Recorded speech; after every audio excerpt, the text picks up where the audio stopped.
நம்ம சமையல் என்ன செய்ய போறோம் அப்படின்னா மீன் குழம்பு தான் செய்ய போறோங்க. வாங்க எப்படி செய்யலாம்னு பார்க்கலாம்.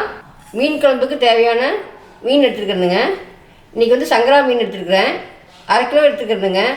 இதை வந்து நான் உப்பு மஞ்சத்தூள்லாம் போட்டு நல்லா கழுவி எடுத்து வச்சுருக்கேன். நீங்கள் வந்து உங்கள் ஊரில் என்ன மீன் கிடைக்குதோ அந்த மீனில் நீங்கள் செஞ்சுக்கலாம். இந்த குழம்புக்கு தேவையான மசாலா ரெடி பண்ணிடலாங்க. புளி வந்துங்க பெரிய எலுமிச்சம்பழம் சைஸ் வந்து எடுத்து ஊற வச்சு நான் கரைச்சி வச்சுருக்கேன். அதை ஊற்றிக்கலாம்.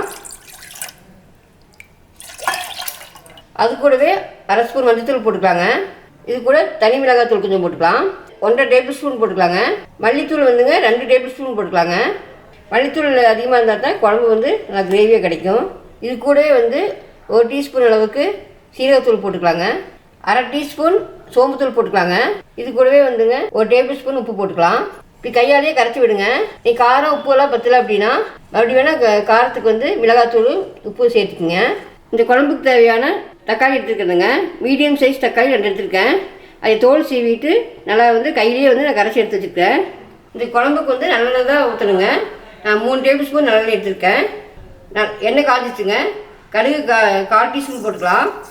1/4 டீஸ்பூன் வெந்தயம் போட்டுக்கலாங்க. நல்லா பொரிஞ்சு வரட்டு. இதே 1/4 டீஸ்பூன் சோம்பு போட்டுக்கலாங்க. இது கூட கருவேப்பிலை போட்டுக்கலாங்க. கருவேப்பிலை பொரிஞ்சிச்சுங்க. இது கூடவே வந்து நான் சின்ன வெங்காயம் வந்து 10-30 வெங்காயம் எடுத்து குட்டியாக கட் பண்ணி வச்சுருக்கேன். பெரிய வெங்காயம் பாதி எடுத்து அதையும் கட் பண்ணி வச்சுருக்கேனுங்க. ஒரு 10-15 பூண்டு எடுத்து நான் குட்டி குட்டியாக கட் பண்ணி வச்சுருக்கேன். இதை சேர்த்துக்கலாம்.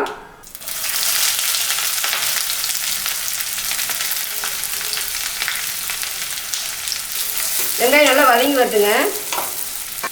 மீன் குழம்புக்கு வந்து நல்லா வெங்காயம் வதங்கி வந்தால் தான் நல்லா டேஸ்ட்டாக இருக்கும். இது கூடவே வந்துங்க 3 பச்சை மிளகா போட்டுடலாங்க. கட் பண்ணாமல் அப்படி முழுசாக போட்டுக்கோங்க. வெங்காயத்தை வந்து உப்பு போட்டுக்கலாம். வெங்காயம் பூண்டு எல்லாம் நல்லா வதங்கி வந்துச்சுங்க. இதுக்கப்புறம் வந்து நம்ம கரைச்சி வச்ச தக்காளி போட்டுக்கலாம். நல்லா வதக்கி விடுங்க. நல்லா வதங்கி நல்லா சுருள் வரட்டு. மீடியம் ஃப்ளேம்லேயே வச்சு நல்லா வதக்கி விடுங்க. தக்காளி நல்லா வதங்கி வந்துச்சுங்க. நல்லா வதங்கி நல்லா சுருள் வந்துச்சு பாருங்க. இனி வந்து புளி தண்ணி ஊற்றிடலாங்க. நம்ம கரைச்சி வச்சுக்கிறோம் இல்லைங்களா, அதை ஊற்றிடலாம். மூடி போடாமல் நல்லா ஓப்பன்லேயே வச்சு நல்லா கொதிக்க விடலாம். நல்லா பச்சை வாசம் போகிற அளவுக்கு நம்ம கொதிக்க விடலாங்க. மசாலாலாம் வந்து நல்லா கொதிச்சு நல்லா திக்னஸ் ஆகிடுச்சுங்க. பச்சை வாசமெல்லாம் போயிடுச்சு. இப்போ எண்ணெயெல்லாம் பிரிஞ்சு வந்துருக்காருங்க ஓரத்தில். இந்த ஸ்டேஜில் வந்து மீன் தலையை போட்டுக்கலாங்க. ஃபஸ்ட்டு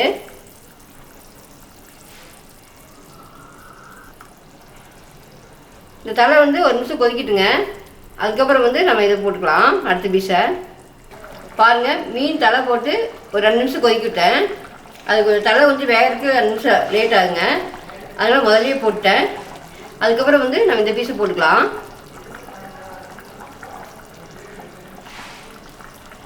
அது கூடவே வந்து 4 துண்டு மாங்காய் போட்டுக்கலாம். நல்லா டேஸ்ட்டாக இருக்குங்க. போட்டு நம்ம கலக்கி விட வேண்டாம். அப்படியே வந்து வேகட்டுங்க ஒரு 2 நிமிஷம். பாருங்கள், மீன் மாங்காயெல்லாம் போட்டு 2 நிமிஷம் விட்டுட்டேன். நல்லா வெந்து வந்துருச்சு. நல்லா எண்ணெய் பிரிஞ்சு வந்துச்சு பாருங்க. இனி வந்துங்க பச்சை கருவேப்பிலை போட்டு நம்ம இறக்கிடலாங்க. அடுப்பு ஆஃப் பண்ணிடலாம். டேஸ்ட்டான மீன் குழம்பு ரெடி ஆயிடுச்சுங்க. டேஸ்ட்டான ஒரு மீன் குழம்பு ரெடி ஆயிடுச்சு. இது வந்து இட்லி தோசைக்கெல்லாம் செம்ம டேஸ்ட்டாக இருக்கும். சூடான சாதத்துக்கு வச்சு சாப்பிட்டாலும் ரொம்பவே நல்லா இருக்குங்க. நீங்கள் இதே மாதிரி செஞ்சு சாப்பிட்டு எப்படி இருக்குன்னு கமெண்ட் சொல்லுங்கள். பிடிச்சினா நம்ம சேனல் சப்ஸ்கிரைப் பண்ணுங்கள், லைக் பண்ணுங்கள், உங்கள் ஃப்ரெண்ட்ஸ்லாம் ஷேர் பண்ணிவிடுங்க. பக்கத்தில் இருக்க பெல் ஐக்கான் தட்டி விடுங்க.